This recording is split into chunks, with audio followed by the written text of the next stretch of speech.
Thank you. And Thank you. one more thing I forgot. The meeting is being recorded. My apologies. The next gift card we'll give away is a Publix $10 gift card. All right. The next question I repeat it twice. How many city council members are there on the Atlanta City Council, including the council president? I'll repeat. How many city council members are there on the Atlanta City Council, including the president? I can't. Mr. Arcia, did your hand? I believe your hand went Yes. first. 15. Nope. Sorry. We had Tori. Yeah, Tori was next. Okay, I'm going to say 13. Nope. Sorry. Who's the next hand?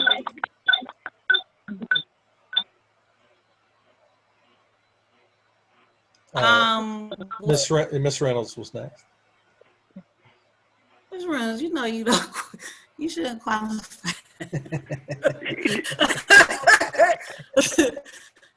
No, Miss Reynolds, I'm gonna have to skip over you. I'm sorry.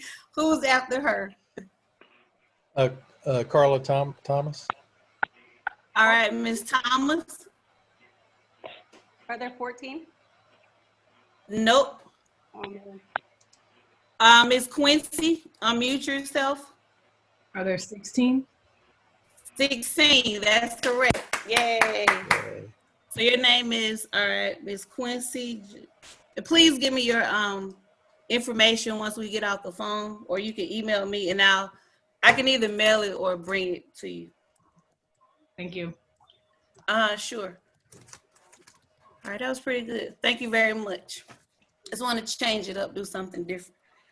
All right, now we'll have the approval of our NPU-J minutes for January, February, and June. We have 3 sets of minutes to approve. So Ben is going to share them now. And he'll post them on the on our website. And if you see any changes or anything that needs to be made, just please email us and let us know. 1 second. Okay.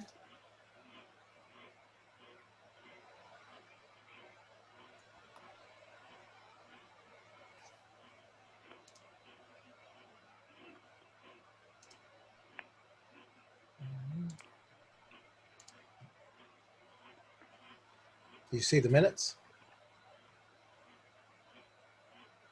Yes. Okay. You just kind of scroll through. So these are January's. Like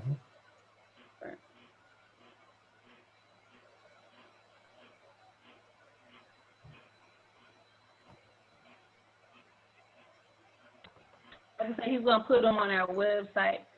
So if you see discrepancies, just let us know and we'll amend we'll make the changes to the minutes.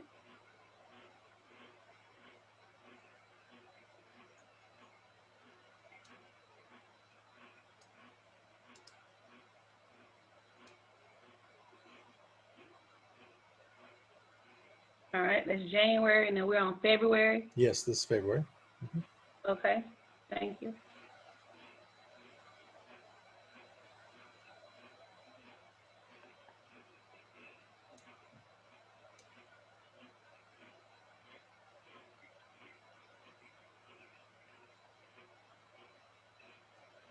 And Keanu, also might be a good time to also mention the video from all of these meetings is on our website as well. So if anyone wanted to look at the videos and validate, the details or see the actual discussions we had, those are in videos. Okay. So this is June's. Yeah, we have the video minutes also, and it's pretty extensive. The reason why we have so many pages for our June meeting is because it was our first Zoom meeting and we covered a lot of information. So, but just needed to get all of our records up to date.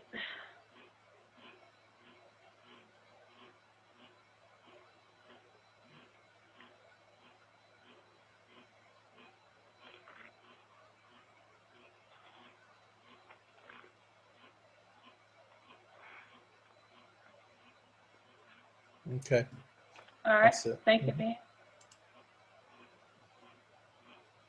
Now, can I get a motion to adopt the approval of the January, February, and June minutes with conditions that we'll go back and make changes or amendments that are needed?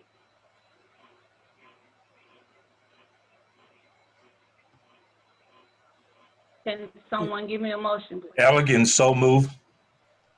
Or is there a second? Second. I second the motion. Okay, the motion has been first and seconded. Is there any debate or discussion? If not, then the motion passes. Thank you. Okay, now we'll bring up our agenda for today.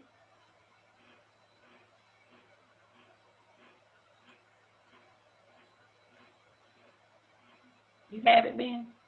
Oh, just, yeah, give me 1 sec. Okay.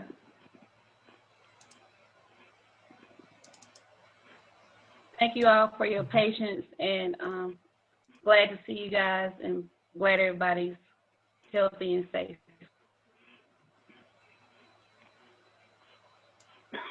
All right, this is our today's agenda.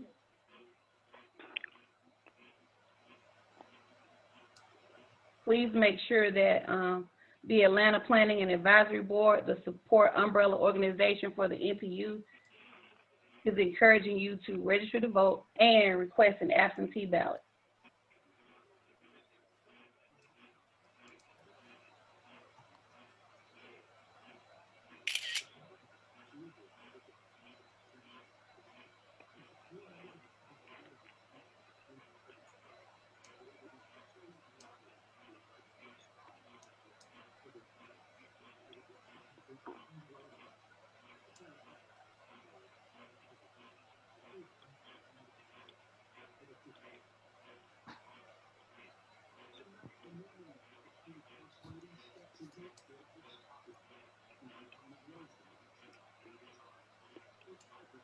Okay, thank you, Ben.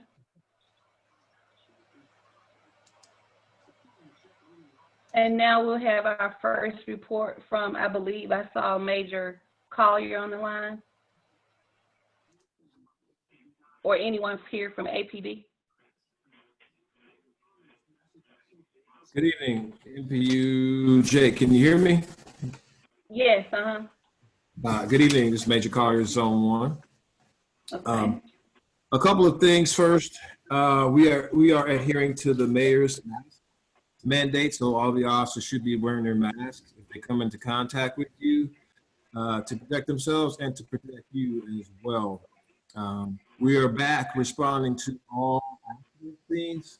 There was one moment in time where we weren't. We were only responding to accidents that also had injuries associated with them. So we're back responding to all accident scenes.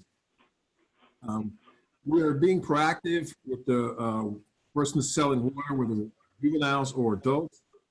So please let us know if you see that occurring in the zone. We want to kind of get a hold of that. It's dangerous for them and it's dangerous for us as well, being out in the street.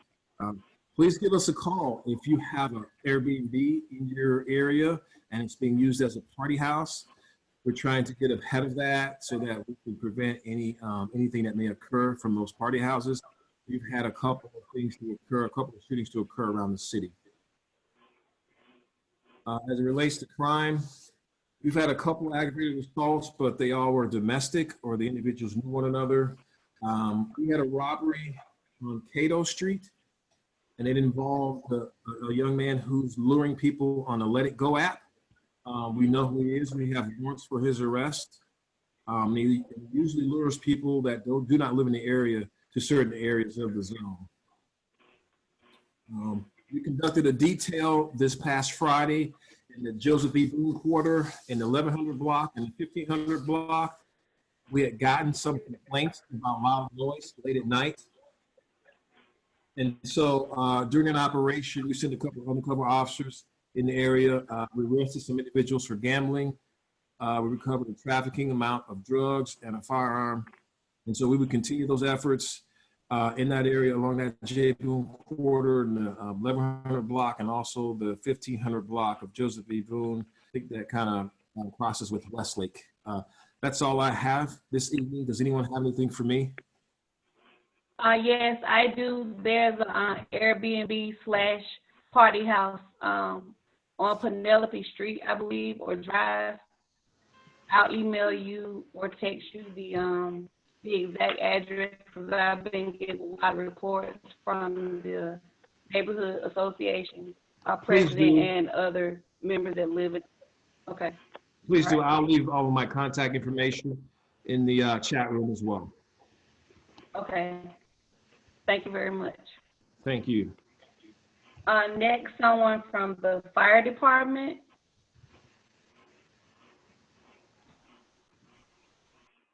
Is the fire department available? Marta?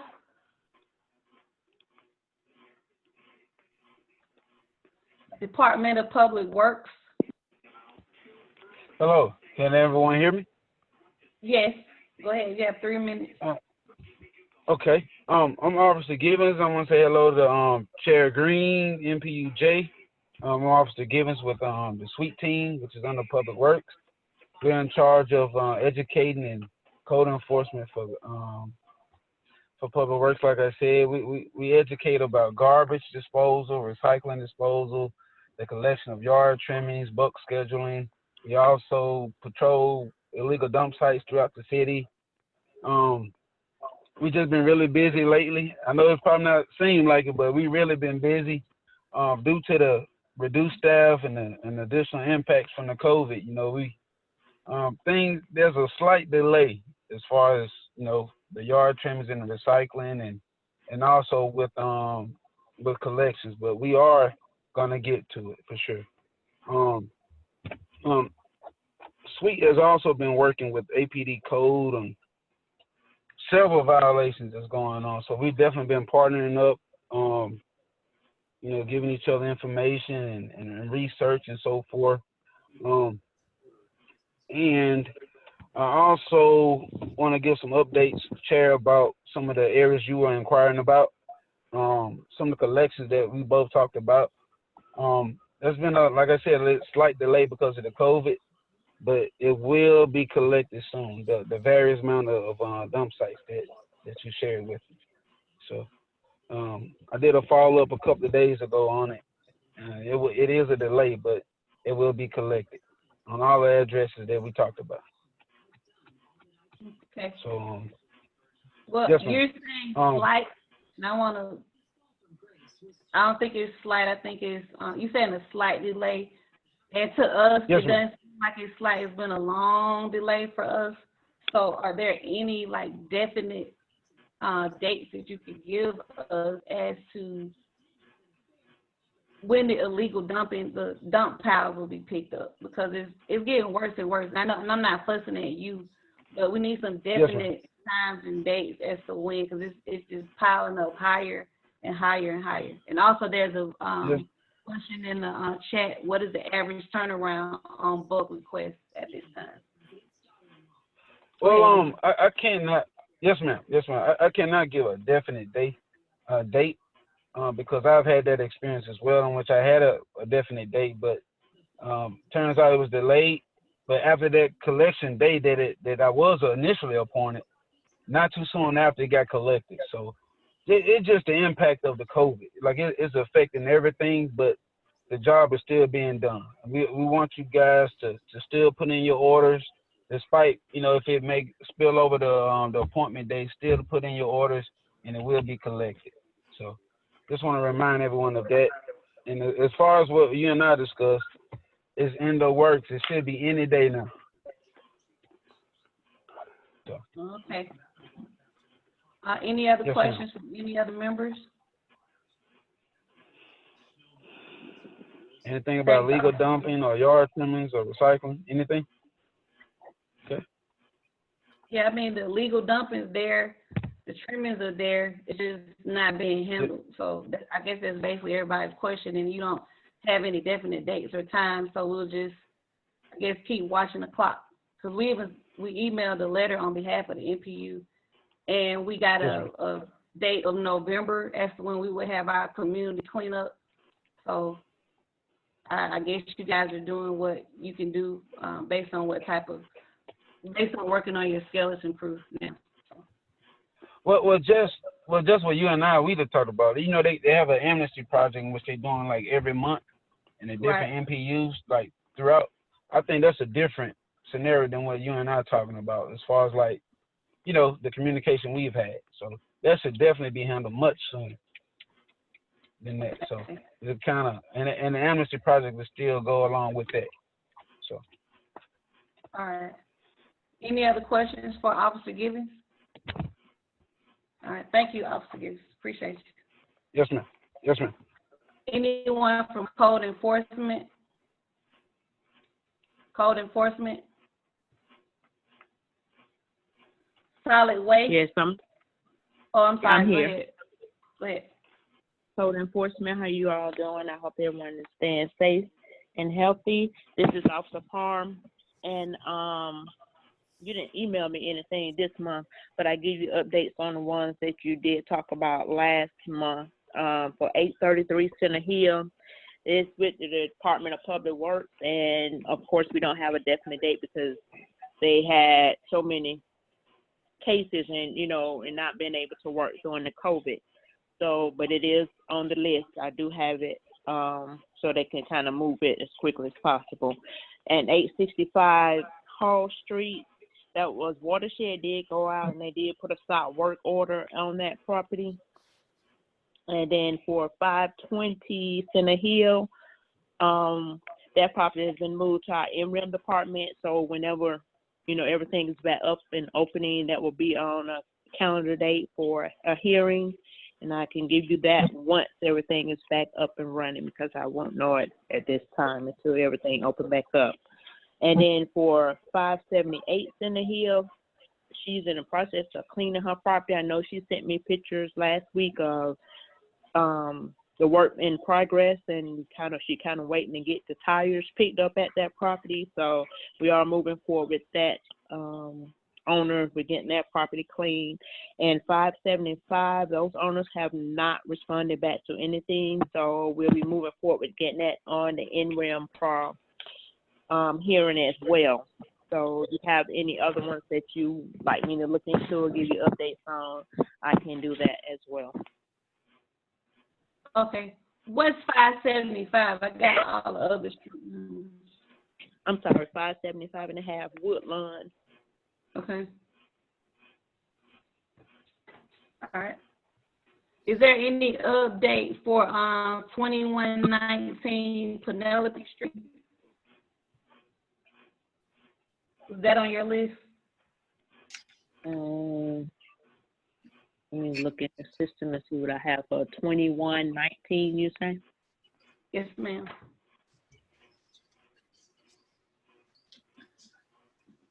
Mm-hmm. 2119 Penelope.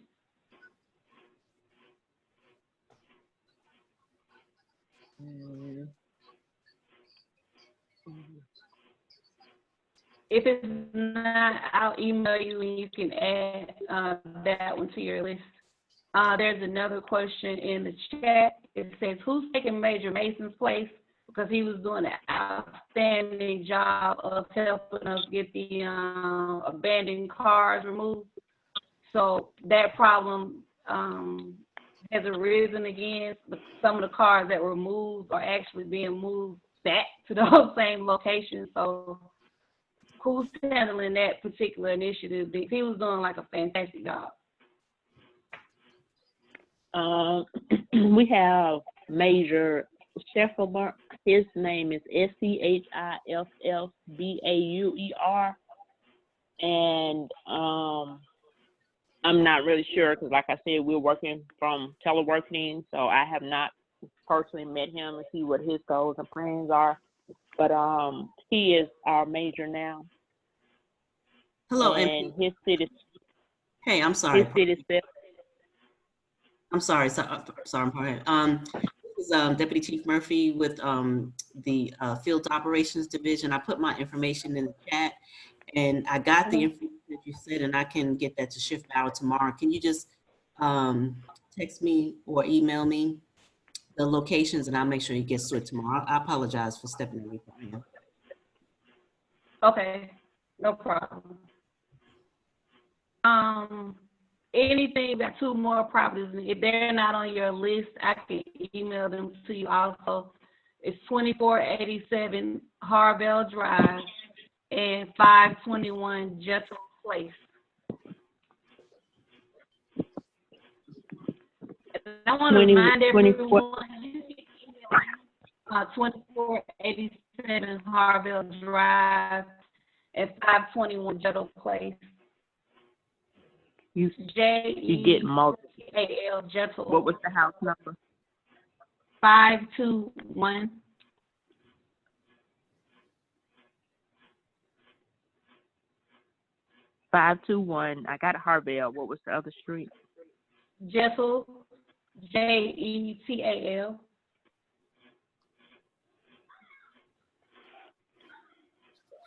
Okay.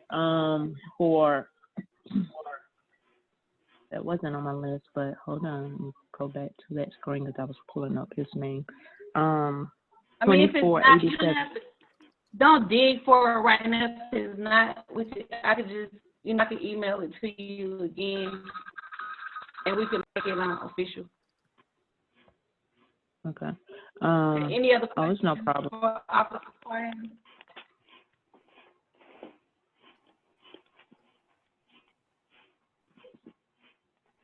Any other questions for Officer Parham? Anything else, Officer Parham? I'm sorry, I did cut you off either. No problem. I was just saying I have mailed out citations for that 2487 Harvell. That property has a citation, trying to be served with the sheriff. So I don't know where they're at with that, but I have already sent that out to be for them to serve that owner. Okay. Thank you very much. As well as 521 Delta, also.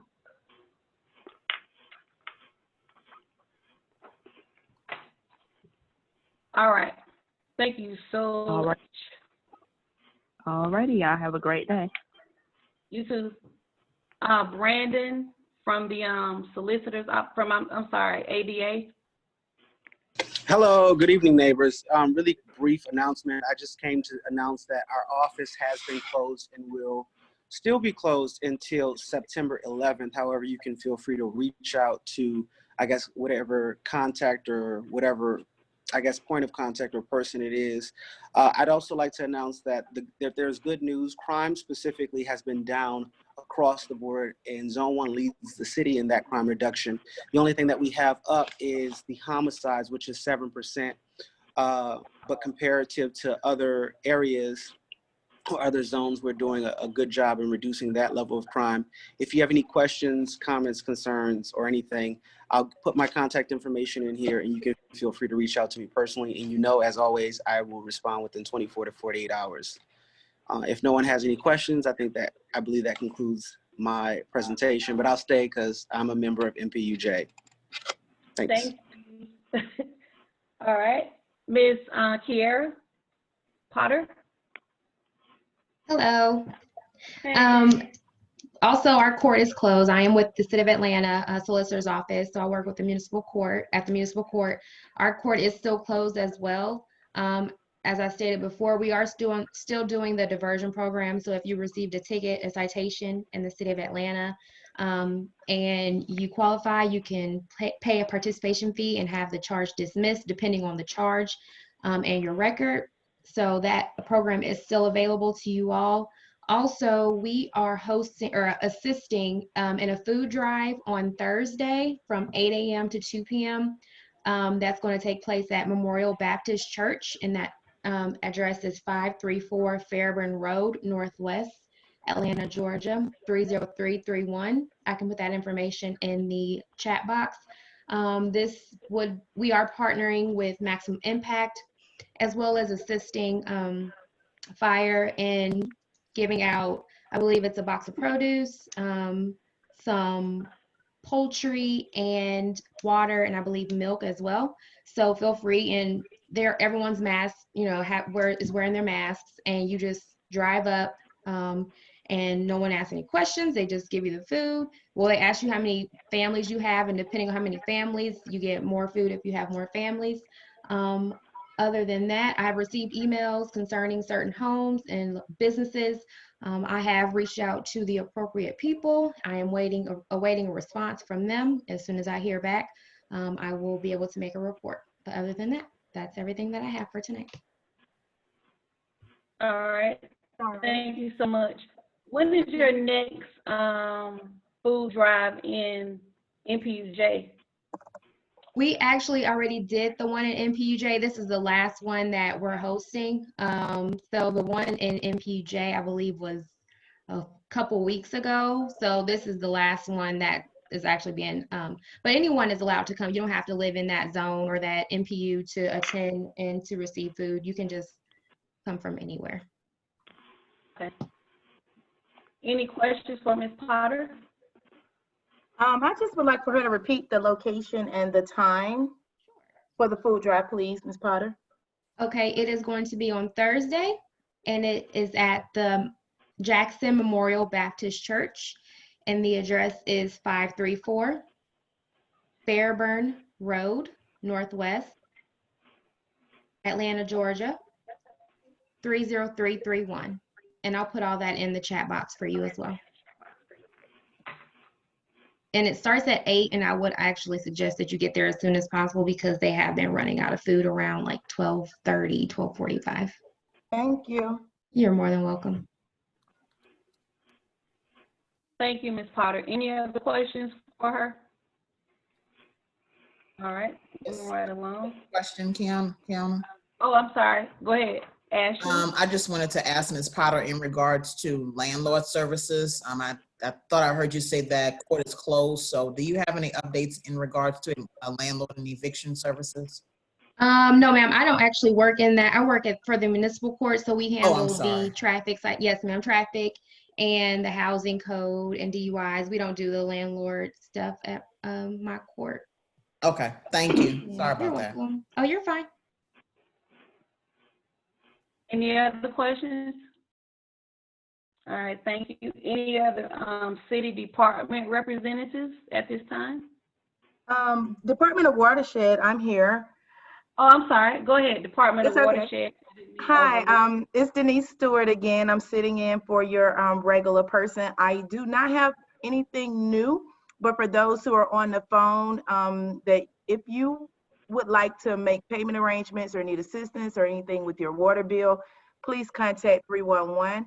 I wanted to remind you guys again about the no wipes and pipes because they're causing a lot of havoc in our treatment plants and our water system and costing us a lot of money. And the very last thing I wanted to update you guys on was that project that I believe 2440 Bolton Road. They've actually started up testing the 11 water supply pumps. And that project is slated to be finished again summer of 2020. To my knowledge, we're still telling you guys that it could possibly be a blast, at least one per day, between the hours of 8 and 5. Other than that, I don't have any new things to report. If anyone doesn't have any questions, that's pretty much all I had. Okay, any other questions for Ms. Denise? All right, I believe I see ATL 311 on the line. Yes, ma'am. How are you this evening? Fantastic, how are you? I'm well, thanks. Just a few things. So if any of you guys aren't at all familiar with ATL 311, we're basically one-stop shopping for city services.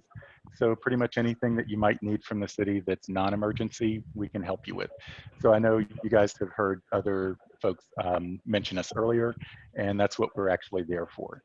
We're available Monday through Friday from 7A to 7P, and you can reach us by dialing 311 inside city limits, or you can call 404-546-0311. Off hours, you can reach us on our website at atl311.com. And you can also email us at atl311@atlantaga.gov. And I'll paste these in the chat a little bit later. You can also reach us on our mobile app. You can enter service requests that way as well, and on social media. All you have to do is search ATL311, again, in the App Store or on Twitter, Facebook, Instagram, Reddit, Nextdoor, Snapchat, and YouTube. Almost any social media platform, yeah, that most folks are on. There's also a COVID-19 related emergency notification service. All you have to do to sign up is text ATL Strong to 888-777. And one final COVID message is that there's a COVID-19 mega testing site near the airport that was originally set to close tomorrow, but it'll now be in operation through September 11th. The testing is free and regardless of your symptoms or not. And you can schedule that ahead of time at doineedacovid19test.com. And again, I'll paste all of this stuff into the chat. And that pretty much is it, unless anyone has any questions. I have a question. There's been an uptick in speeding on several streets. We have Boone, Tiger Flowers, just a lot of streets. So it's ATL 311, the place where we report if we need the traffic study done for speeding to see if we need speed bump or red lights, stop signs, etc. So there's a lot of speed throughout the neighborhood. It's ATL 311 where we log in whatever neighborhood or street if we want a traffic study to be completed. You there? Yes, I am. You could do that, but generally the best way for the, or the best way of reporting that kind of thing is through the police non-emergency number, which is 404-614-6544. 44614-6544. That's correct. Okay. Any other questions for ATL 311? I have a question. I don't see how to raise my hand. Sorry. This is Tim. Oh, wait. Tim, you go ahead. So I just wanted to ask about, I guess the only time that I've really had an issue with 311 is when I'm working, I've put in requests that wind up switching between two, either like DPW and watershed or vice versa. Do you have any advice on shepherding requests that through from one department to the next, and how to get those types of requests to actually go through? Yeah, what I would suggest for that kind of thing, when you initially enter a service request and they give you the SLA or essentially the date when it should be completed, check back in on it. And if it's not completed by that date, call back, let us know. And depending on the answer you get, if you get sort of a detailed answer and they say, okay, this person's handling it and here's why it hasn't been done yet, because very often there are reasons why things don't happen. So for example, sometimes people will call and request a bin and we just don't have them in stock, and so it takes longer than we expect. So in cases like that, that's something where I wouldn't push too hard, because again, there's a reason for it. And we generally know, like when the new bin should arrive. For other things where, like you mentioned, it's a little bit more complicated, when you call back, if it hasn't been fulfilled within the stated time, ask to speak with a supervisor and have them sort of escalate it and see, what'll happen then. Quite honestly, the city is big. There's a lot of different departments, and when things go from one department to the next, sometimes things fall through the cracks, which we don't want that to happen, and it shouldn't happen. But the reality is sometimes it does. So I apologize if that's happened. Is there anything? I mean, like, is it a specific request you're trying to follow up on, or what? Yeah, but I think I've more or less covered it. But yeah, I've had issues in the past, like I think of, for instance, like I pointed out a storm drain that was like uncovered, and it was a big, like hole basically in a sidewalk, and it took like months for it to get covered.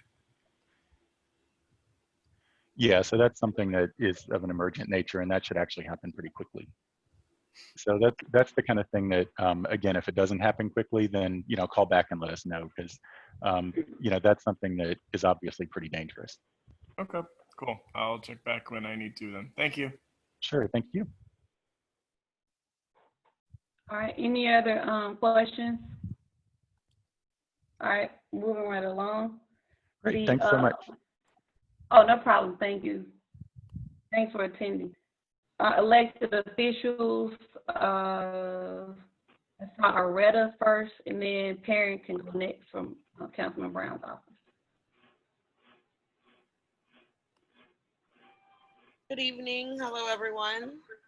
I just Hello. have a quick update. School started Monday, so welcome back to everyone in the Atlanta Public Schools community. I want to encourage everyone to stay engaged and to stay connected. This is the time to answer those phone calls, to read those emails, as well as to follow APS or even your school if they are on social media. Oftentimes timely updates are given that way. And so I have just, I'm gonna send through ways that you can follow Atlanta Public Schools on Facebook, as well as going to their website.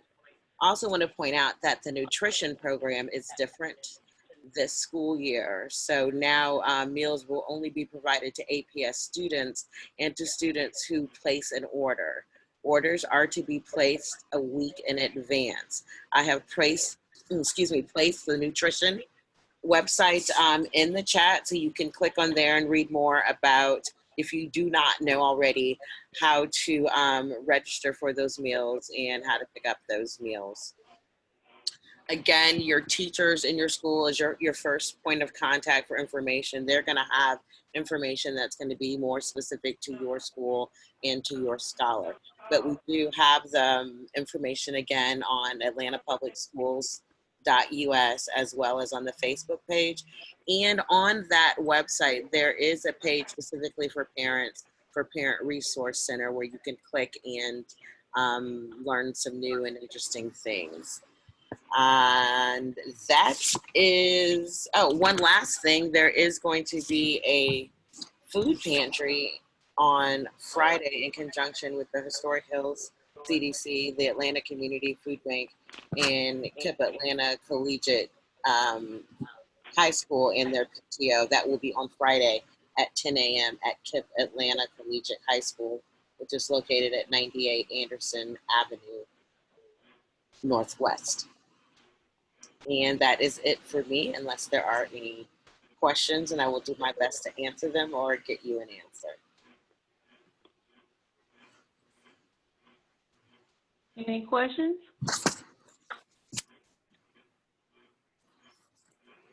Okay, thank you so much. Thank you for coming. I believe I saw Perrin Bossick. Perrin? I'm here. Thank you so much for having me today. I just want to address a few things that I've heard since I've been sitting here listening regarding the traffic studies, as well as requests for speeds, stop signs, and any of those typical concerns. If you send me an email, I'll be able to take care of those for you. We were able to get the speed humps reinstalled and on Penelope Neighbors and a few other different places in the district, and so that's something that I can take care of right away. As well as some people, we actually have a speed humps coming in the Urban Acres the Urban Villa Pine Acres neighborhood relatively soon, based on one of your neighbors calling the office and us getting the study done, and also being able to push that forward. I also want to say that Councilmember Brown met with the NPU-J, some leaders and community members in NPU-J last week, and he is committed to putting cameras in the community to kind of help kind of curb some of the dumping, so we can find out who exactly is doing the dumping in the community. So those are two things. Well, that's one thing that's happening relatively soon. And then also, I am happy to announce that Penelope Neighbors as well as Harville Homes will be the first two communities so far that we're doing our mask giveaway within the district. And so please stay tuned for those dates. But Harville Homes and Penelope Neighbors will be the first two communities that we give away the mask that he's recently ordered to the community. So if anything else, please always feel free to reach out and contact me. We're doing everything we can to stay on DPW to make sure that they are, you know, getting our stuff taken care of in our district as speedy as possible, because we do know that the dumping is excessive and it is piling up by week. And that's something that we are extremely concerned about from a public health standpoint, but also just as in you all deserve to have a clean, eyesore-free neighborhood. And so we are doing everything we can to make sure that they get on that as soon as possible. So I'm going to leave my email address and my phone number in the chat. So if you all need me, you can reach out. And it's the same way with the 311 concern. Unfortunately, what happens is when you put in the request for maintenance on 311, once they move that request to a particular department, the case becomes closed. And so to you, it appears that they've closed it in the system, but it's actually been moved to a different department. So if you're able to maintain that reference number and just call me or send me an email with it, I can kind of give you an estimate of where it is and what's the holdup or what's the next step with it. And so that's all I have for today, unless you all have any questions for me. Hey there, Christophe Lorang here. I got a question for you. I don't have Zoom. I'm calling in. What is who do I have to reach out for the study? There's speeding on Hollywood Road where it intersects with Gun Club at the turn, and people fly around there. What's the process for that? So if you would, all I need from you is just to send me the intersections on where the study needs to take place, or the speed humps, or the traffic calming devices, or the stop signs, just a particular address, the intersections, and then I can actually pull it up and see if there's already been a study done. And if not, we can figure out what needs to happen, you know, to get one done relatively quickly. Because unfortunately, it takes sometimes between 30, 60 to 90 days, probably even longer. But if there's already been one done, then we're kind of able to kind of move through the system a lot quicker. And sometimes there's also a petition requirement. Now, what Councilmember Brown has done in the past is we've actually introduced and passed legislation to waive that particular piece in the code, so that's, you know, we remove that obstacle and we're able just to go right into installing the humps or the traffic calming devices that's needed. So just send me an email with that intersection of where the stop signs need to go, or where you want speed humps or traffic calming devices, and I'll be able to take care of that for you. Okay, because I'm calling in, I don't see it pasted in the chat. Can you speak out your email? And I'll send you an email. Absolutely. I'll give you my phone number as well as my email address. So the email address is P as in Paul, Bostic, B as in boy, OSTIC at atlantag.gov. Again, that's P as in Paul, B as in boy, OSTIC at atlantag.gov. And the telephone number is 404-210-4414. You can even send me a quick text and I'll be able to take care of that. Again, that's 404-210-4414. Excellent. Thank you so much. No problem.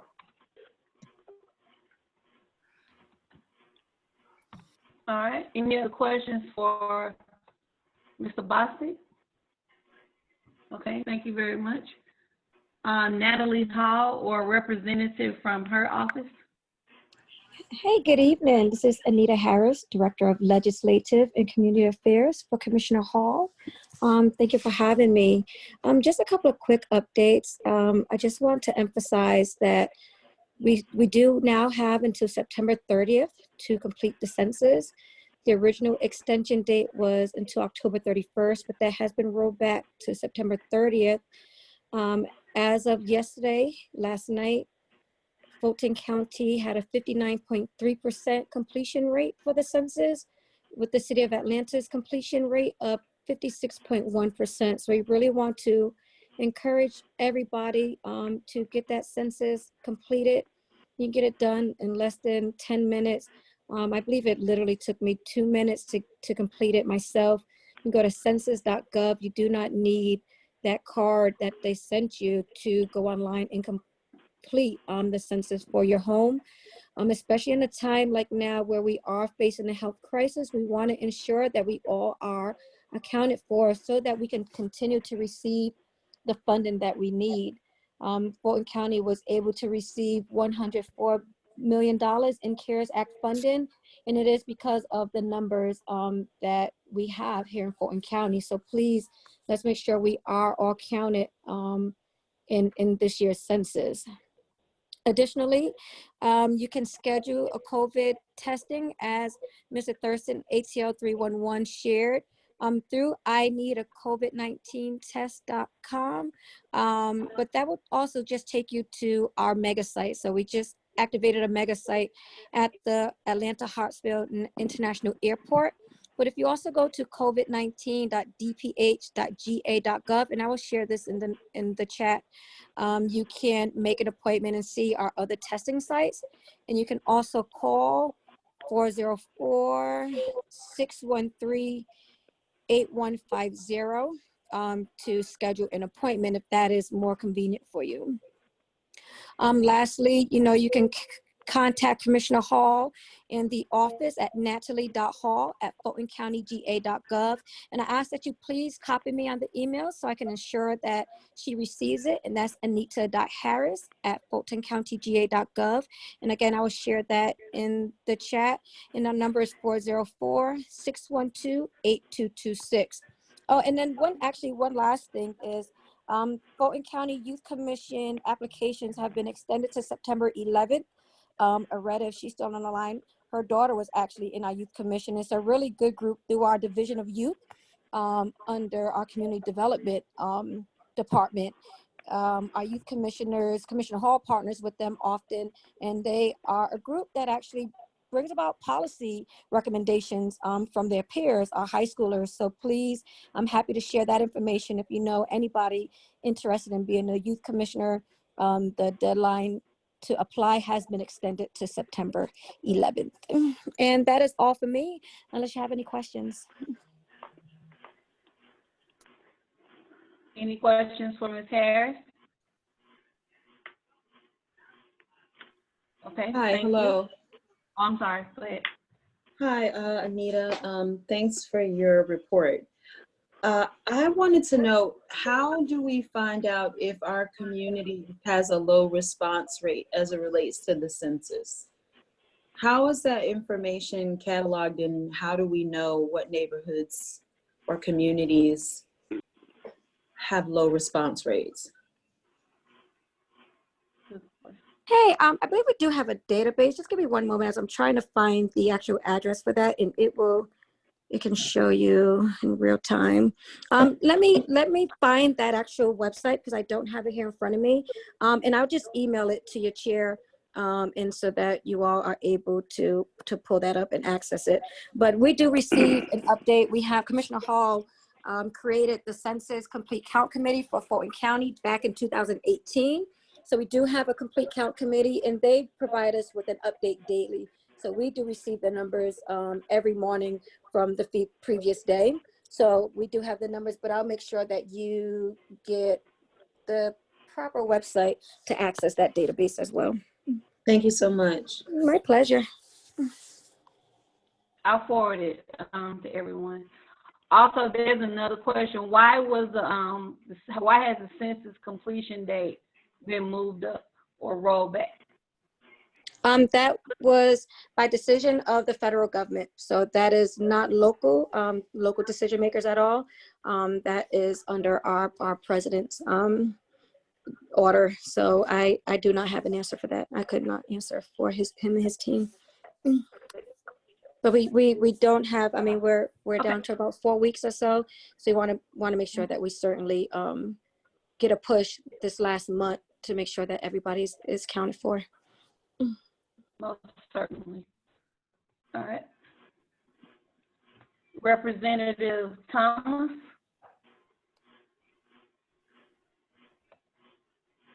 All right. State, Arsenio Tate. Okay. Now we're going to our committee reports.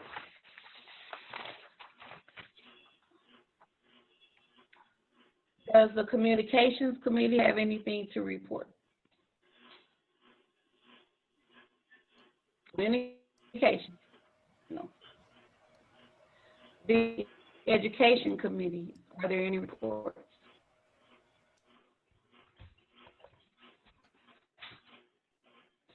No. Environmental and Park Committee, are there any reports?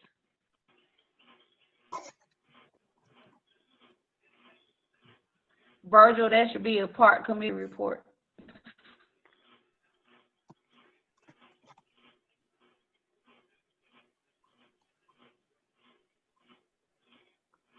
Okay, we'll come back to Virgil. Health and Wellness, Ms. Uzma. Yes, ma'am. I have a very short report. We've been doing lately, as everybody knows, we are going through our Wellness Wednesdays and they are very successful, very good. Moving forward in September, instead of 2 Wellness Wednesdays, we will be having only 1 Wellness Wednesday each month moving forward. And the reason why is because by the end of October, I am bringing in a collaborative health screening session to NPU-J, hoping to go in conjunction with SNI as well. I'm working right now. The tentative date for that right now is 10/31, which is a Halloween day, but free screenings for everybody. Specifically, PSA screenings will be done. There will be few more as well.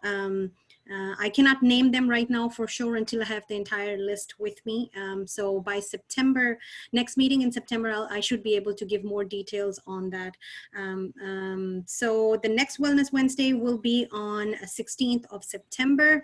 And tentatively in October, we will have our Wellness Wednesday on 7th of October. And the time we will change a little bit. We're gonna pull it a little bit a little earlier instead of 6. We might end up doing it at 5. We have an international speaker on that day discussing a lot of COVID-related issues and legalities with telehealth. So please attend. Again, the information will be disseminated soon and as everything gets finalized. Other than that, I don't have much to say. All right. Thank you very much. Kim, this is Ben. Ben? Yeah, I'd like to also just piggyback on that all of our previous Wellness Wednesday and Talk About It Tuesday sessions are on our website under a new section called Engagement. It's for community engagement. If you want to go back and look at any of these missed sessions that you did not see previously, they're really wonderful. It's better than watching the TV. That's for sure. All right. And I'll make a report for the Education Committee. Our last Talk About Tuesday was held, and we had Dr. Valerie Bennett of STEM Compass. She's one of 5 African-American women to receive a PhD in mechanical engineering from Georgia Tech, and it was great. So like Ben said, please, if you don't get the chance to attend live, go back and take a look at some of our sessions. Our Wellness Wednesday and Talk About It Tuesday. Our next committee, Economic Development Committee. Good evening, everyone. Real quick, we had an economic development meeting on last week. Some of our highlights, we talked about some of the status on some of our local community housing developments, including the rapidly moving True Life Haven and the Grove Park Gardens. Both are coming online fairly quickly. If you have an opportunity to drive by, take a look at it, please do. We talked about the Hollowell and Boone corridor, some of our concerns, including how to engage more of our businesses when use of the appropriate tags if they apply, how to get some of our local businesses who have liquor licenses to either upgrade their stores using the tag if that's an option, and or improving their appearance. We noted that there's a club on Joseph E. Boone, which is in South Grove Park on the border of Grove Park and Westlake. And we're trying to see in how to engage getting that cleaned up. And, and just talked about in general ways or ideas, maybe to the group over time, how to add more diversity in the types of business in our NPU. So that was it for the meeting. Our next meeting will be, I will actually put that out on our social media for our next meeting, which will be next month in September. Thank you. Public Safety Committee.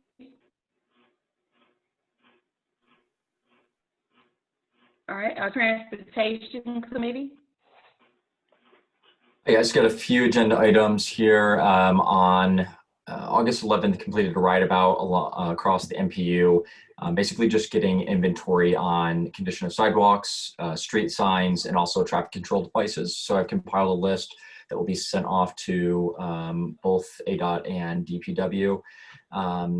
Let's see what else. Also completed a walkabout on the 11th of Anderson Park, the path trail through the middle of Anderson Park.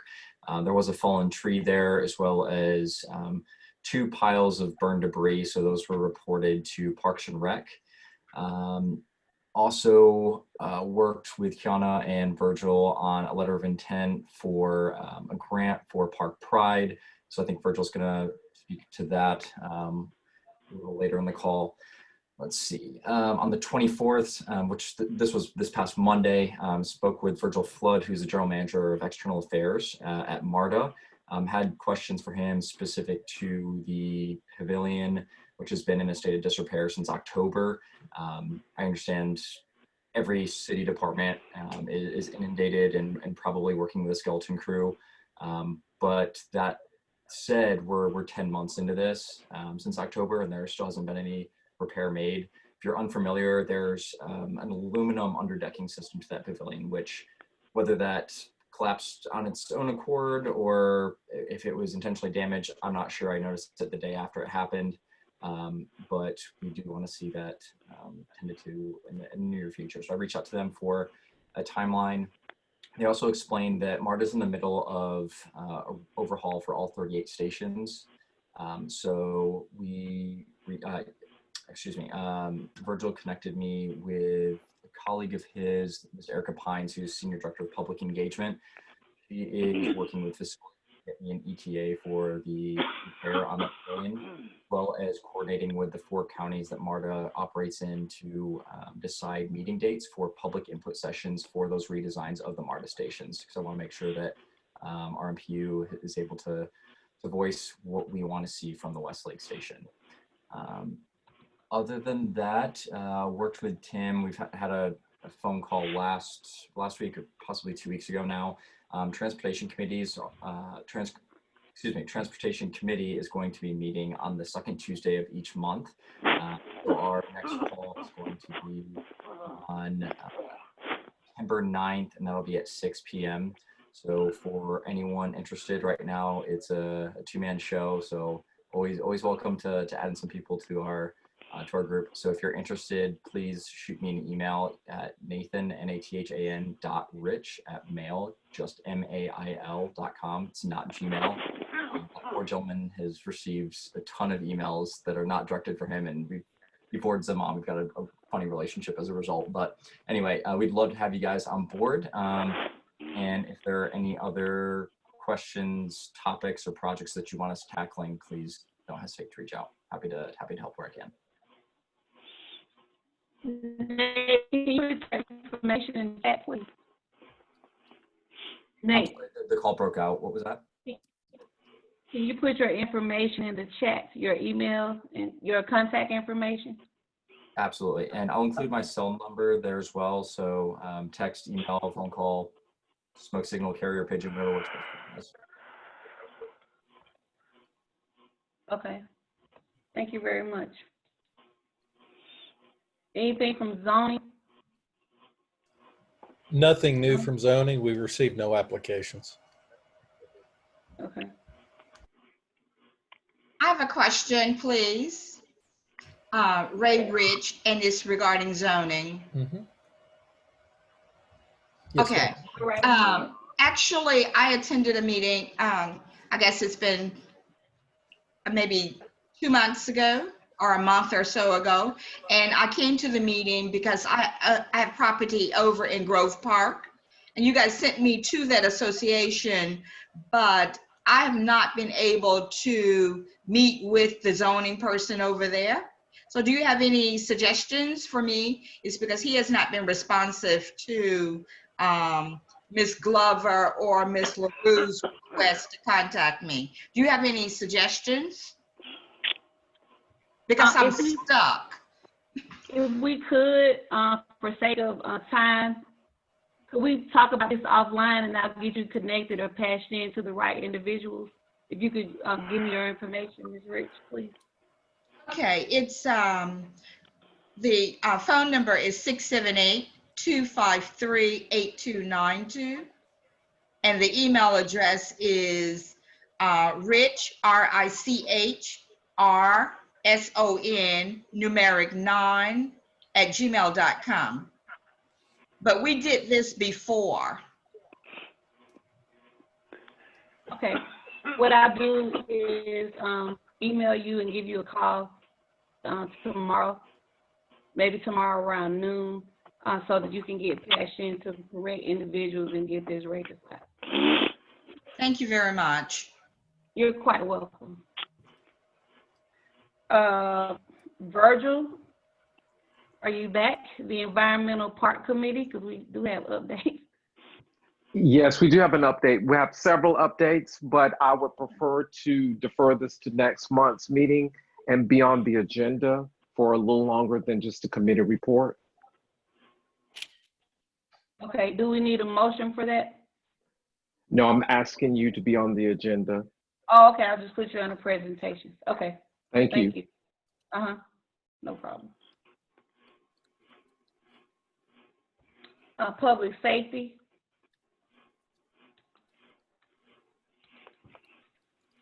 All right, no one for public safety. Now, for the bylaws committee chair, her name is Ashley. She stepped in and done a fantastic, dynamic, outstanding job with galvanizing the members, conducting the meetings, and she did finally get over a strikeout copy of the bylaws to us, to the bylaws committee, but we have not had time to review it. So what I'm gonna do is request a motion right now to send this report back to the committee to, flush out the bylaws. We want to verify. And we'll make an official report on next month in September. Hi, Madam President. Did everybody receive the copy? Because I did have a question about that. Did everyone receive them for the committee? I believe everybody did, except for Reverend Thurston. We would have to, I normally just take a copy by his house and stick it in his mailbox. Oh, okay. That was the person I wanted to make sure got it, because we missed Reverend. Yeah, everybody else did, with the exception of Reverend Thurston. Okay. All right. No problem. That's fine. I did have just one question. I know that we're honestly racing for time to make sure that we meet the deadline for next month. I know that we're going to refer this back to the committee. Are we, for time purposes, are we going to be able to at least review something today? Well, actually, we can't, because the committee has not vetted that particular copy, and we have a set bylaw that we can actually turn in. The bylaws, they are a fluid document that can be changed and be amended. So we'll, agree to turn in this particular set that we have, and immediately once the committee has time to view the strike-through version, we'll bring it back to the floor of the NPU general body and allow them 30 days to view them. We just need a little bit more time. We don't have to necessarily just, push this through like that, because the committee has not. We actually just got them this morning at 5 o'clock. Yes, that's correct. Time to review them. And as I said, Reverend Thurston, so if I could get them to defer this to the committee, please. Yes, this is Derek Green. I'd like to make a motion to send the bylaws as amended back to committee for further review by the committee. I second that motion. Okay. The motion has been placed, has been seconded. Is there any discussion? All right, since there is no discussion, the motion will pass with unanimous consent. Thank you so much. You're welcome. Thank you. Thank you. And like I said, you guys, Ashley, she stepped in. She's done a wonderful, wonderful, wonderful job. She's a great leader. She just, on my list, she gets 100.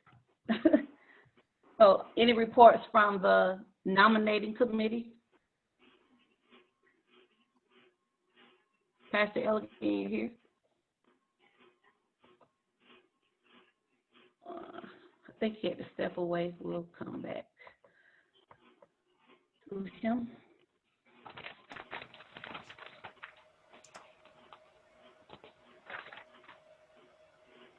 All right, we have a presentation. Oh, I'm sorry, but matters for voting.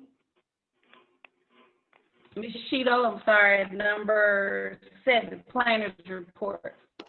That's okay. I don't have much to report. I just wanted to let y'all know that we finally started back doing hearings for BZA and ZRB on August 6th.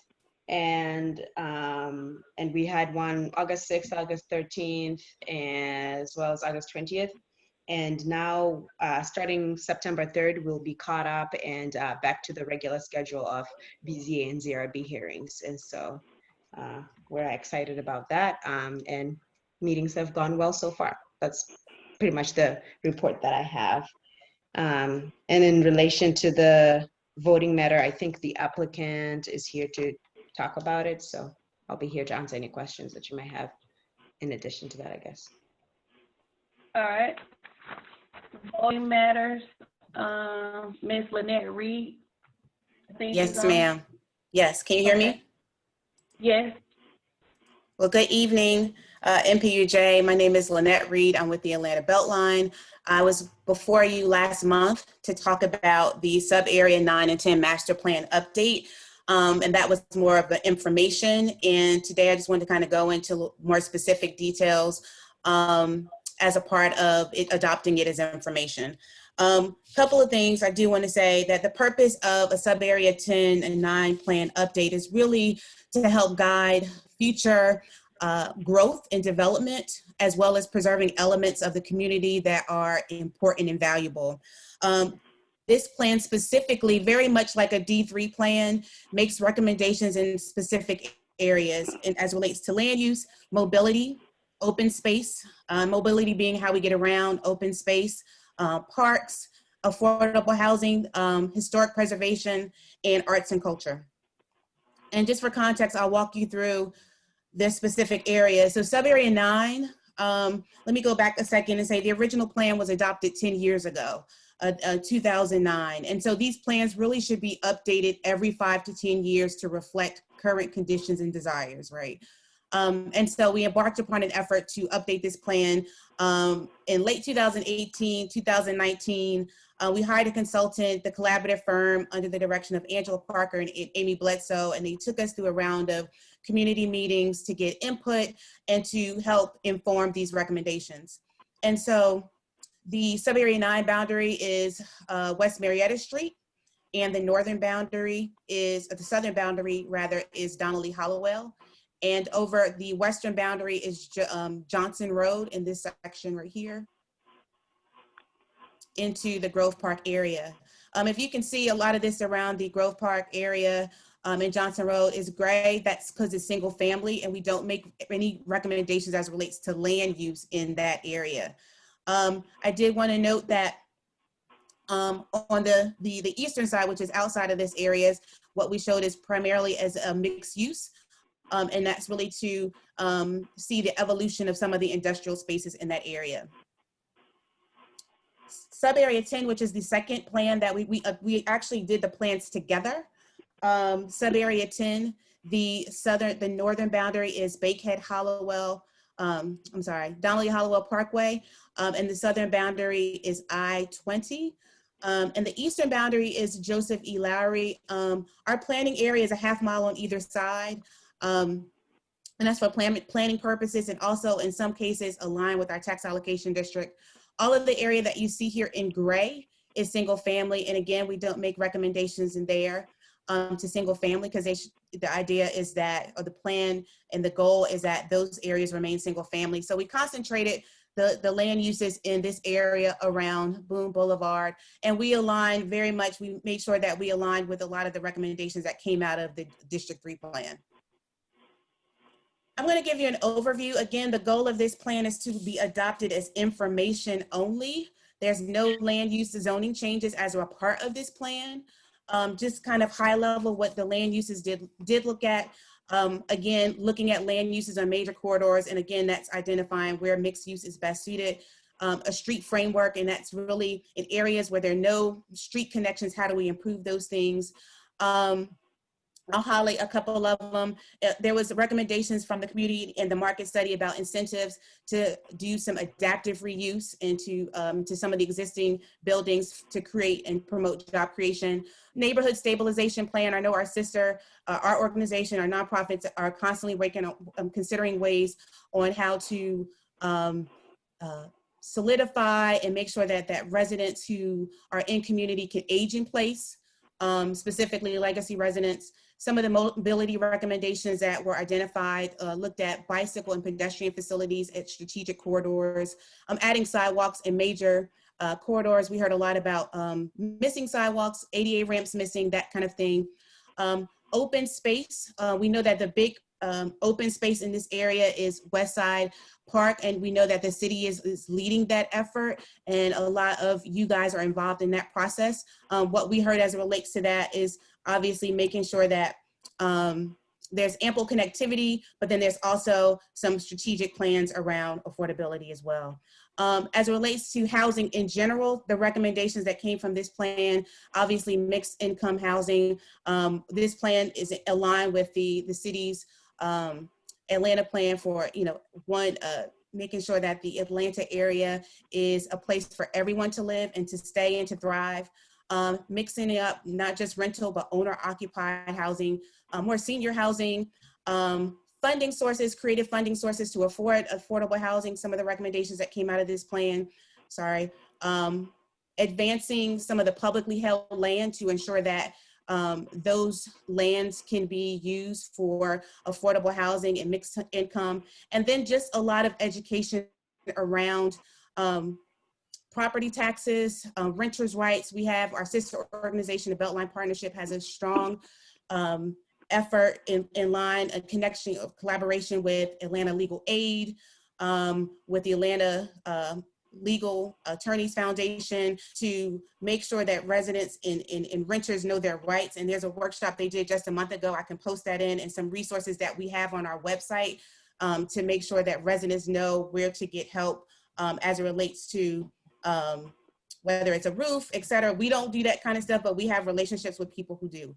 And so again, the idea is that this plan be adopted for information. There's no land use or zoning attached to it. It functions very similar as other neighborhood plans. I will tell you, as we've been going through the neighborhoods, we've been getting really good, candid feedback of ensuring that we take a hard look or these recommendations are actually realized. And I will tell you that our housing, all of the recommendations from the various plans. We're not just updating 9 and 10. We're looking at, we've updated several around the corridor that have yet to go through this process. And all of these will be elevated to the housing program and to the larger city housing cabinet for some consideration.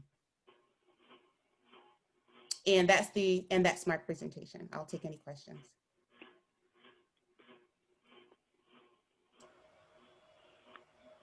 Any questions?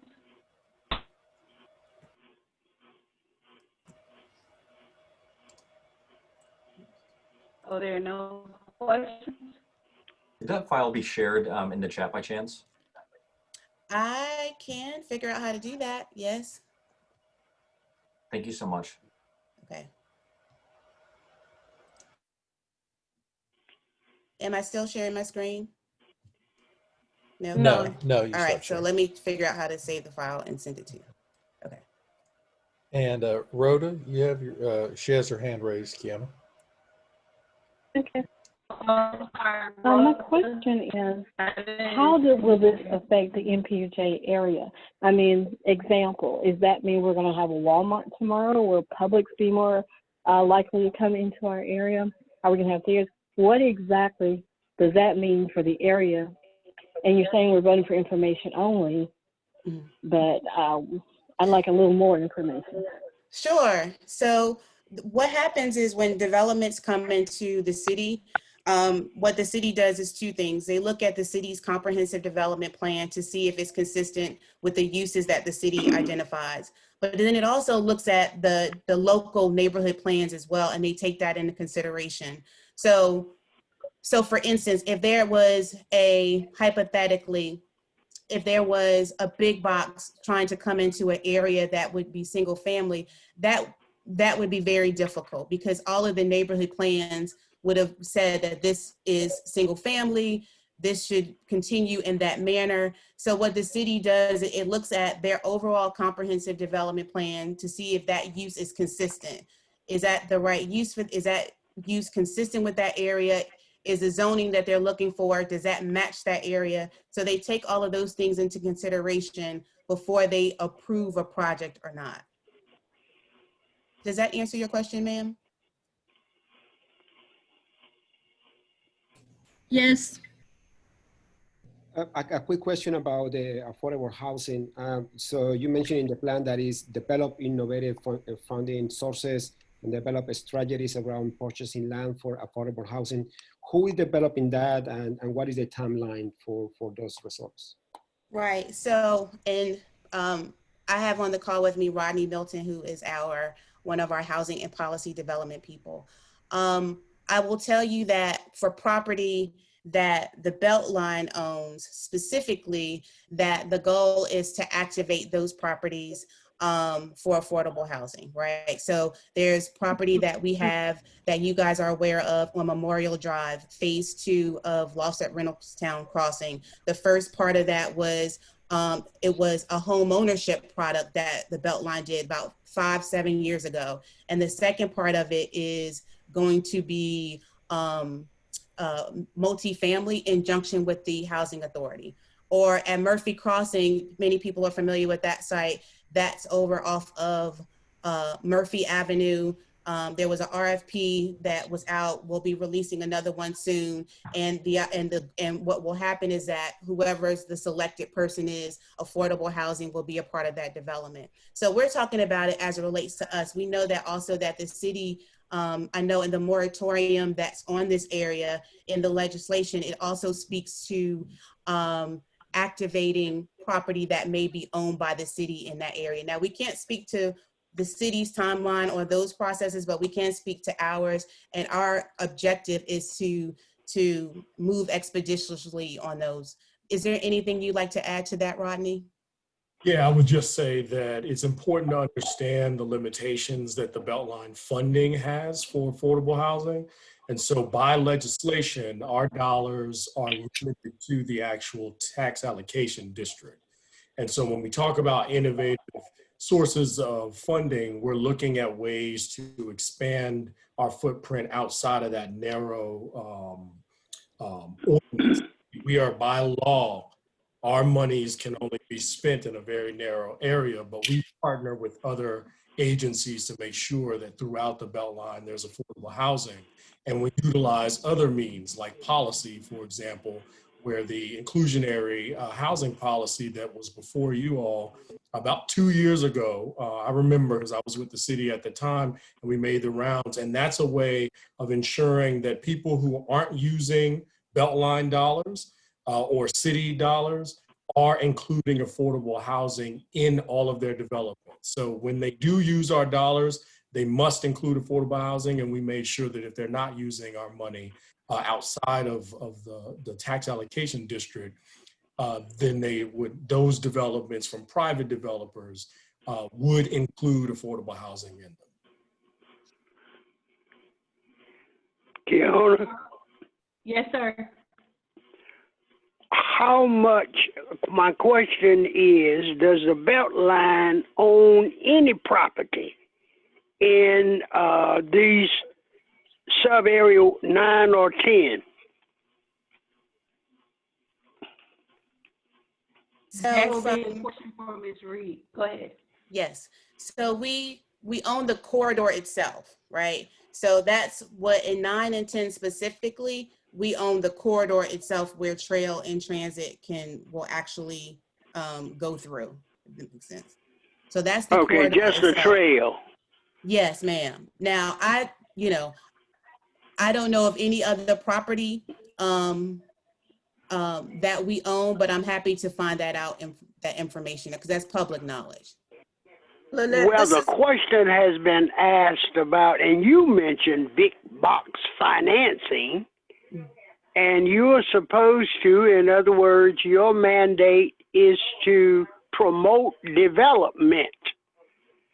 And we just want to know from your plans, how can you leverage what you own to make sure we are no longer a food desert? How about that? You understand my question, my answer? Yes, ma'am. Yes, ma'am. Yes, ma'am. I'm listening. I'm making sure I'm taking it in. Sir. Yes, sir. Yeah, Yes, sir. but do you I'm sorry. understand?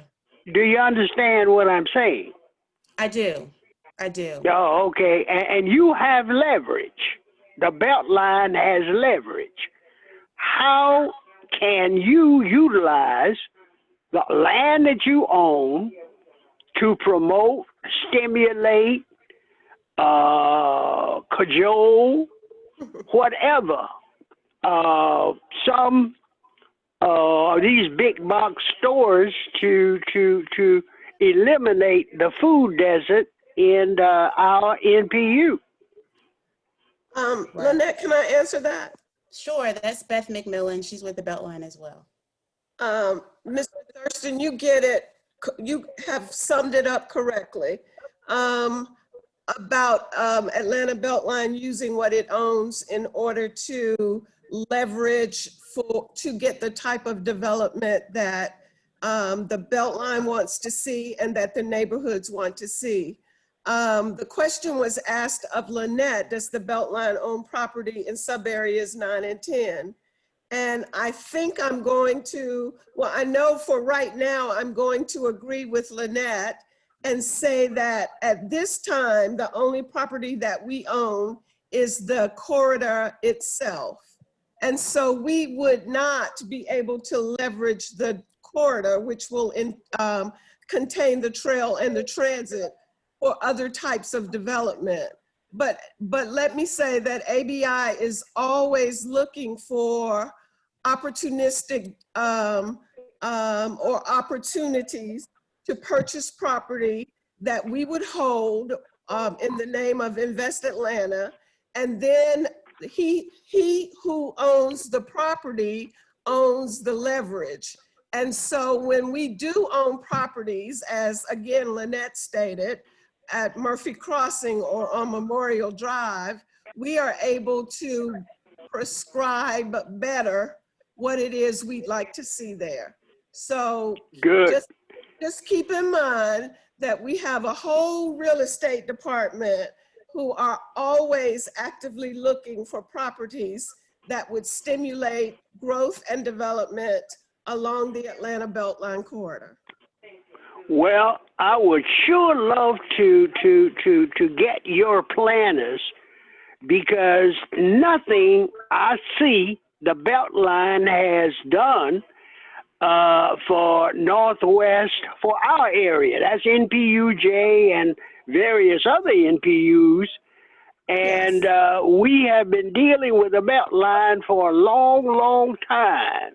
I would agree. And we're hoping that some major project like the Beltline can do some muscling and do some things, API together, and eliminate in the Northwest area food deserts.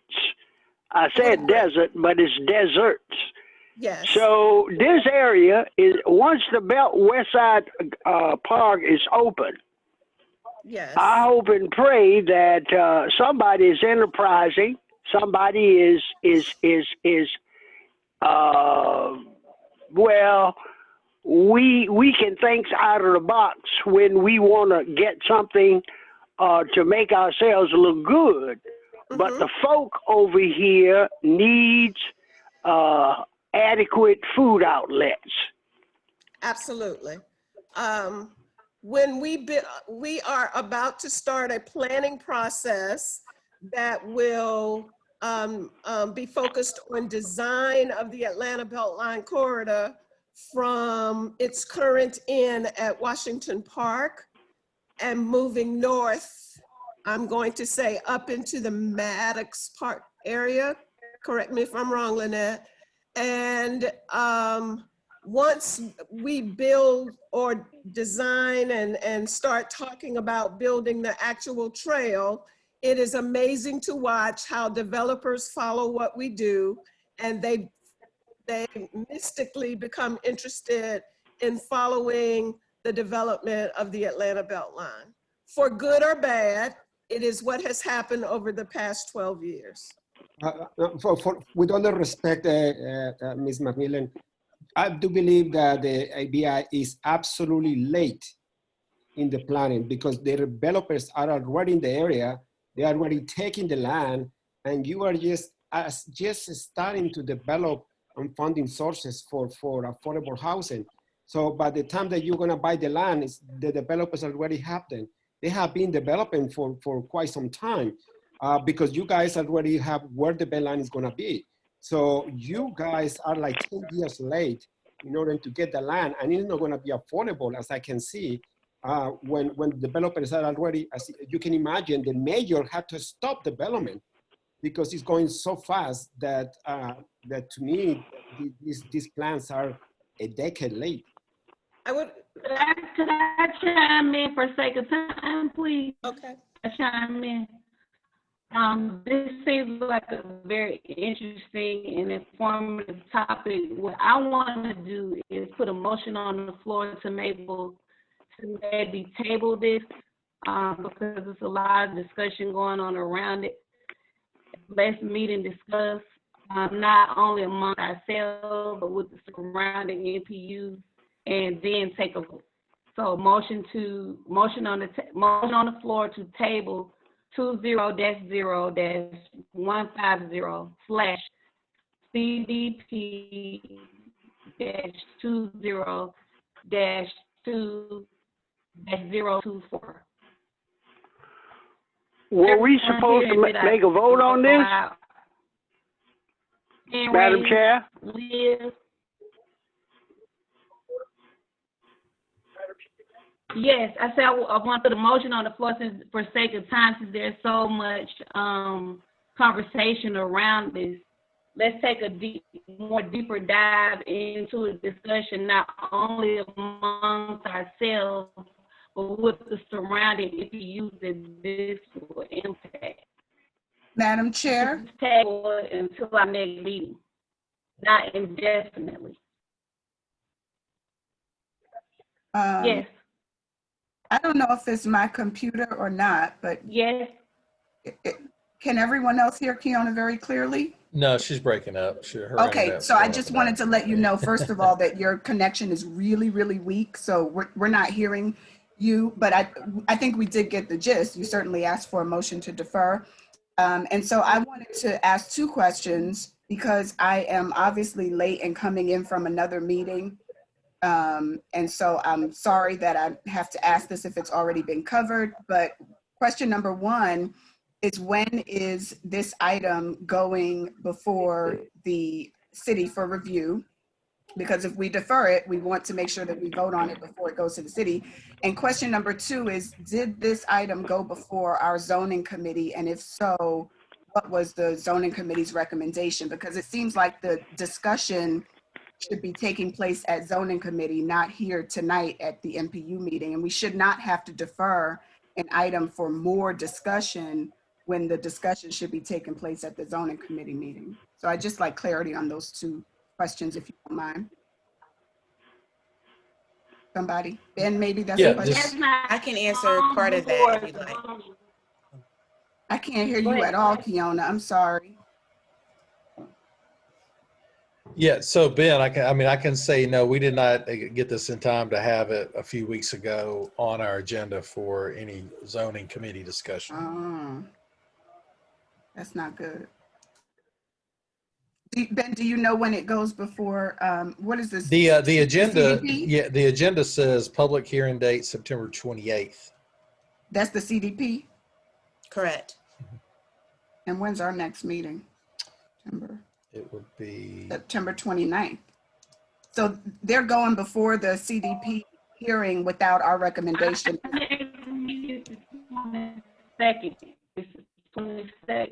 Oh, is it the 22nd? I'm sorry. Yes, I'm sorry. I'm looking at the wrong week. That's right. It is the 22nd. Okay, sorry about that. Thank you. And can I just add, we're happy to come out to whatever zoning committee and present. I know we had reached out, I think, and we didn't hear anything back about your executive board. So we're happy to present at the zoning committee and happy to be a part of any conversations if that would be helpful as the NPUs get together as well.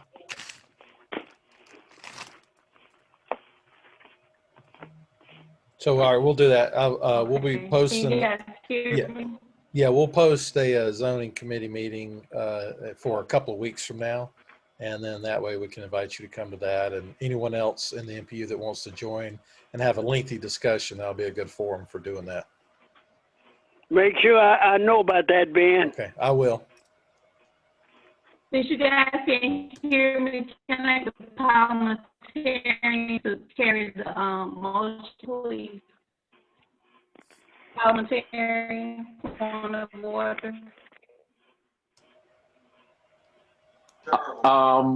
Kiona, this is Virgil, the parliamentarian. Your signal is very weak, and I'm not sure what you're asking me.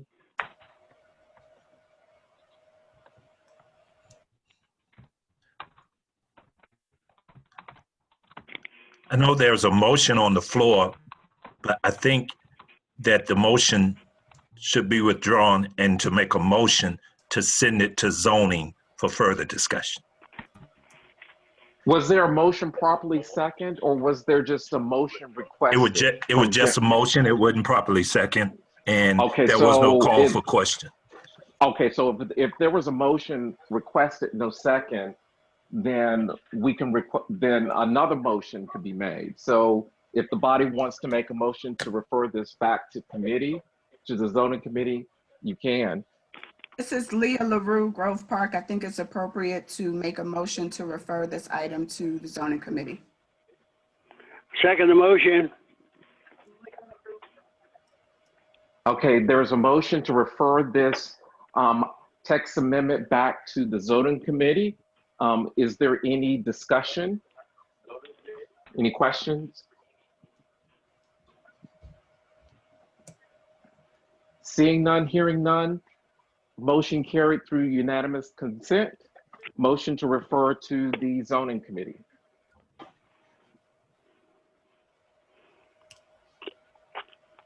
Ben, I'm sorry, what's the next item on the agenda? Can you guys hear me now? It's right, better. Yes. Council's representative. Are you online?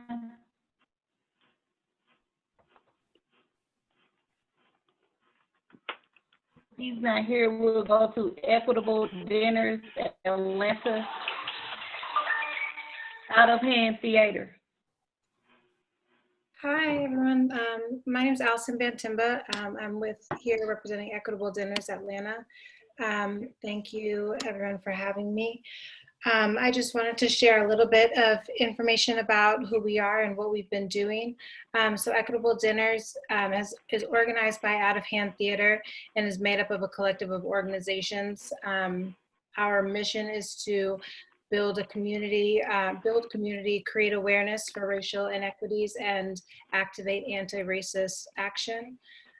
Each month we host a free live virtual dinner conversation on the third Sunday of the month at 5 p.m. and these will continue on through June 2021.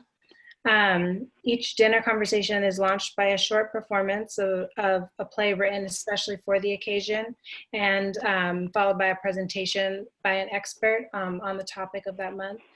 We then move out into breakout rooms for facilitated discussions on race equity and offer a chance to share your stories and listen to the stories of others. Our goal is to just build a space to remain connected in this time and continue to engage in these important conversations about race equity. Our next event will be September 20th and will be focused on racial equity and voting rights. It will feature a play written by Paris Creighton and a presentation by Rashad Robinson, who is the president of Color of Change. I'm going to share our website and email and then the flyer and registration for our upcoming event. And I just wanted to invite you all to join as guests, or you can also see on our website if you are interested on how to join as a host or a facilitator as well. And that is all I have, unless anybody has any questions, but thank you for having me.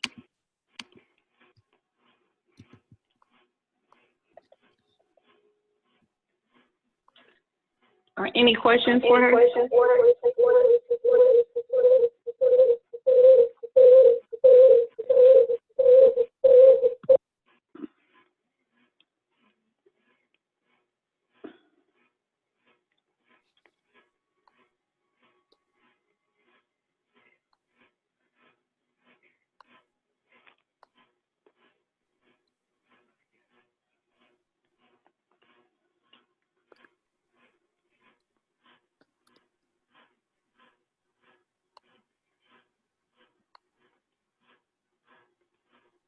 Ben, do you think Kiona's dropped off?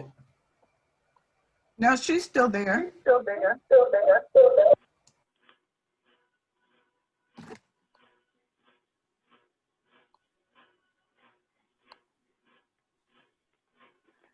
Reverend Elgin, can you present, please?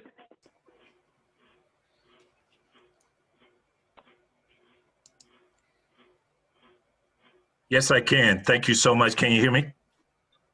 Yes. I'm going to do a brief presentation from the nominating committee. I need to set up front that we attempted to schedule 2 meetings, and we're challenged in terms of the first meeting and attendance, and the second one was totally my error in terms of meeting on the 24th. And so we did not meet. However, I do have our agenda that I sent out for discussion in terms of the meeting. And the first item of discussion was active members' eligibility to vote per the bylaws, and our recommendation for eligibility to vote in 2020. A second item was current officers and the person holding the position, and the recommendation regarding the current officers. We need to speak with them individually to see if they desire to hold the position again. And then we wanted also to have recommendations from others who have a desire to seek office, or if there are some individuals that would want to recommend some others, to give us an opportunity to interview that person and make them a part of what we supposed to provide for the September meeting, a slate for the body. The third item on our agenda was the method of voting, and to be able to provide a recommendation for that in terms of our virtual digital count method. We will schedule a meeting again this week on the 27th, and I will send out a Zoom notification to do that so that we can get that to our chair and be prepared as well for the September meeting in terms of a slate. But those were the three things that were on our agenda to discuss.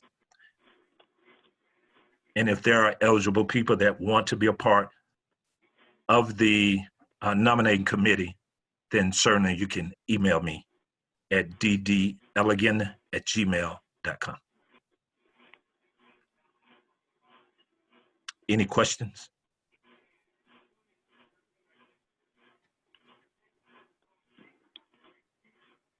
Thank you. Reverend Elegant, I have my hand up. Sorry, I was Okay. wait to be recognized. Yeah, right. So I wanted to, it's no secret that I'm very passionate and interested in making sure that our election is transparent and inclusive, and that every neighborhood is represented on the executive board and certainly in the nominations that are put forward. So I had a couple of questions about that. One of them being whether or not the NPU, I don't know if that would be you or the secretary, but I'm wondering if anyone could provide a list of eligible members so that we know who is eligible to be an officer based on the bylaws, and so that everyone in the NPU knows who is eligible to be an officer, so that they know who to nominate. And then secondly, I am wondering if our nominations can be included on that slate, so that instead of only giving a slate with one name per office, you're giving a slate that shows everyone who is nominated for that office, so that we know in advance who is running, so to speak, or who has accepted a nomination for that office. Now, I can provide you through what has been provided to me by the secretary, which I think came from the planning office, the list of 2019 eligible voters. That's the list that I have. But certainly that's exactly what we want to do, is to get those recommendations in advance of nominee, so that we can actually speak to the person as to whether or not they are willing. Just because somebody nominates someone doesn't mean that they would really accept the position, but then also that we can have a small type of bio to provide for that person, so that the rest of the body would know who that person is. So the ultimate goal is, yes, to do that. And the only list that I have, maybe a chair, a BN, or a secretary can further answer the question, is the list from 2019. Sorry. I think a bio would be amazing. And I think the members, myself personally, would very much appreciate that. I think all of us would. But what I'm asking for is not a list of the eligible members, but a list of the people who are eligible for office, which is not quite the same. If you're not eligible as a member, then you would not be eligible as an officer. I think they're working on the bylaws, and the only person that are not, I think if you would explain to me in your thoughts the difference, because if you're not eligible as a member, then certainly you would not be eligible as a officer. I think as an officer, I don't have the bylaws in front of me, but if I remember correctly, in order to be eligible as an officer, you have to have attended 5 meetings. In order to be eligible to vote, you have to attend 3 meetings. So I'm looking for the nominating, or I'm asking if the nominating committee can circulate a list to the general body that shows us exactly who is eligible to be an officer, so that when the floor is open, well, the floor is always open, but so that when we are ready to nominate an officer, we know who we can nominate and who we cannot nominate. I think we will work at providing that list based upon it being provided to the nominating committee. Understood. Thank you. Thank you, sir. And I'm sorry, my other question was whether or not the nominees will be provided as the slate, because last year and the year before it was not. There was only one name in each office, and it wasn't reflective of a whole list. You know, there might be 2 or 3 people nominated for each office. So I'm asking if the slate that you're providing will reflect everyone who is nominated or just one person.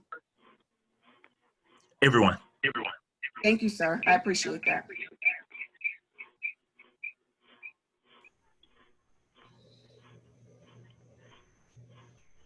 I think the challenge that we had in the past is that some of the people that were nominated were not nominated until the day of voting, and they were nominated from the floor.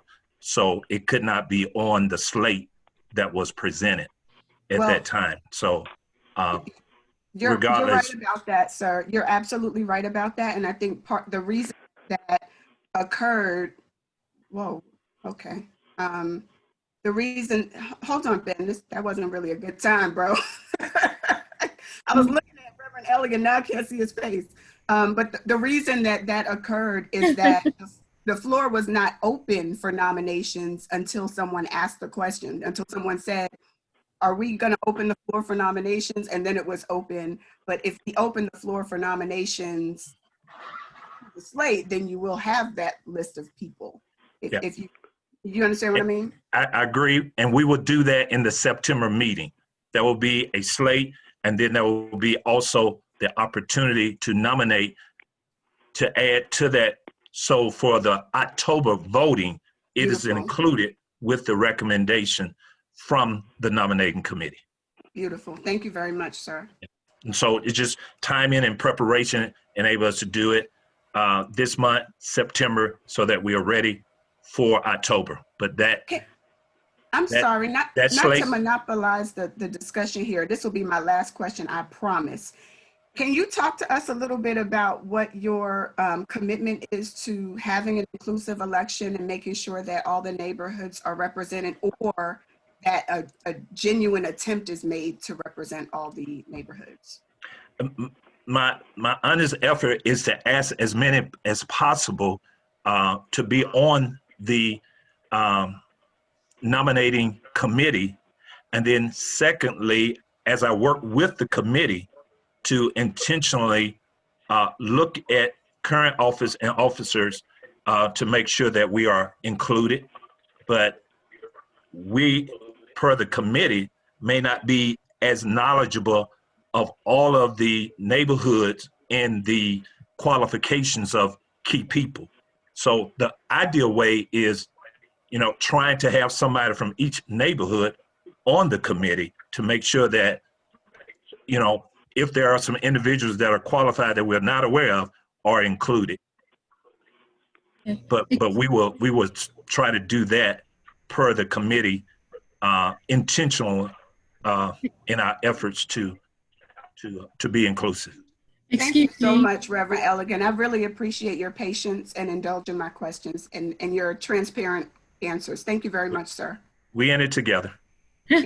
Excuse me, I'm sorry I couldn't answer, but Reverend Elligan has done a great job, and the nominating committee is inclusive. It is an inclusive representation of the neighborhoods. I'm sorry, I couldn't raise my hand and I couldn't get on the phone. I was trying to help him answer the questions that you had asked, Leah, but he did a great job, so thank you. Thank you.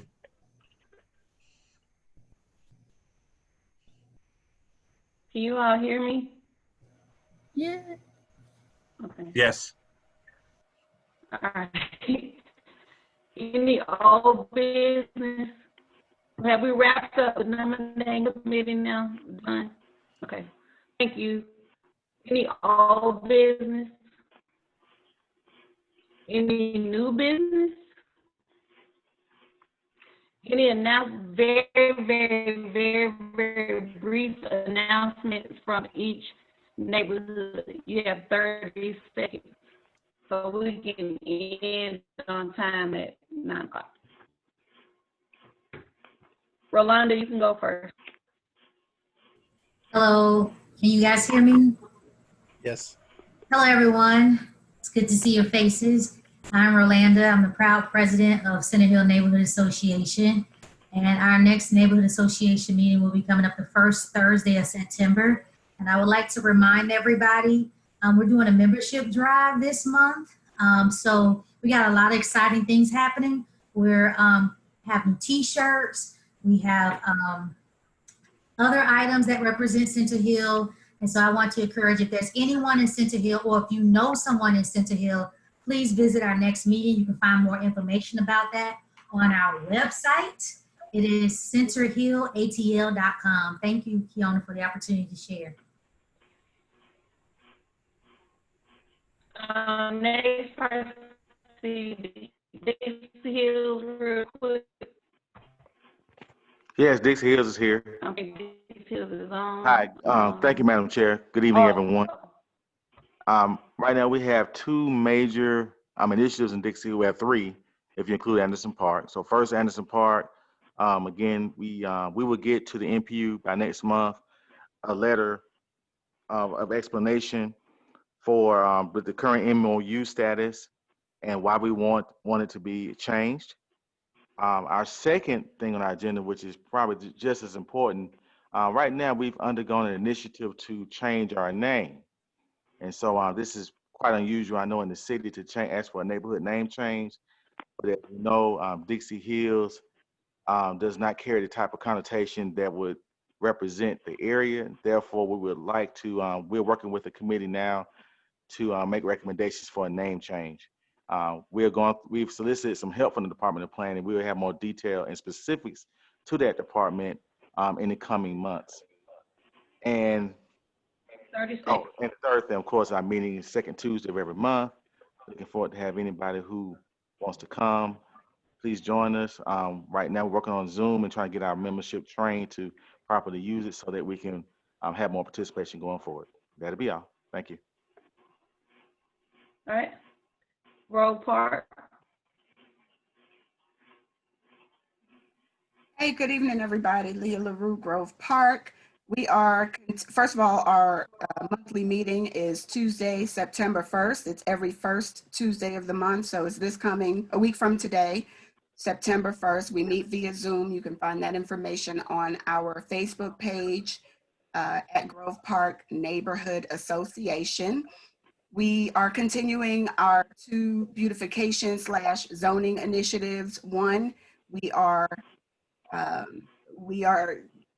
very passionately and energetically scoping our neighborhood for unpermitted work that is being done by flippers and the bad investors, not to be confused with the good investors.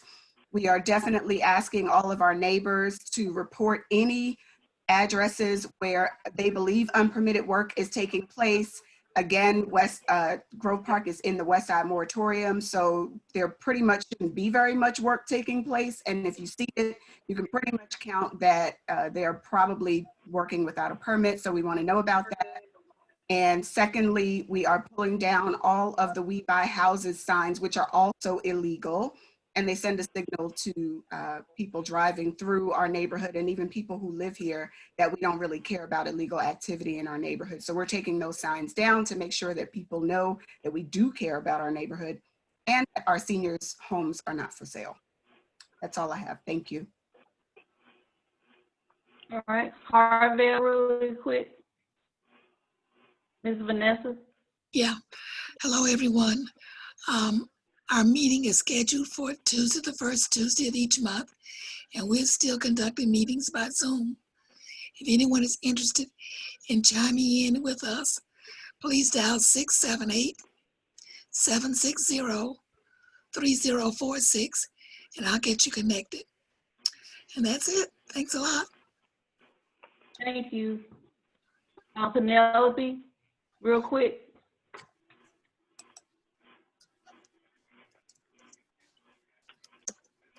Urban Villa Pine Acres.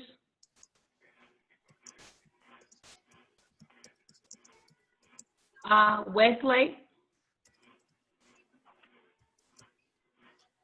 Our representative isn't here tonight, but I don't have a report for tonight. Okay, thank you, Tony. Madam Chair, I'm sorry, can I make an announcement that's not for Grove Park? It kind of city announcement. Thank you so much.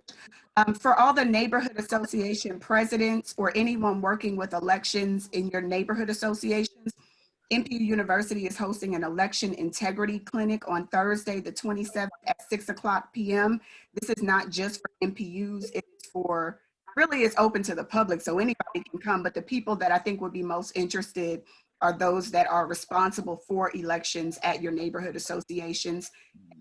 If you're interested in registering for that class, it is npuatlanta.org, and then you'll click on NPU University. That's npuatlanta.org, and I'll go ahead and type it in the chat as well. That's Thursday at 6:00. Thank you, Madam Chair. We already actually had two of us signed up, I believe.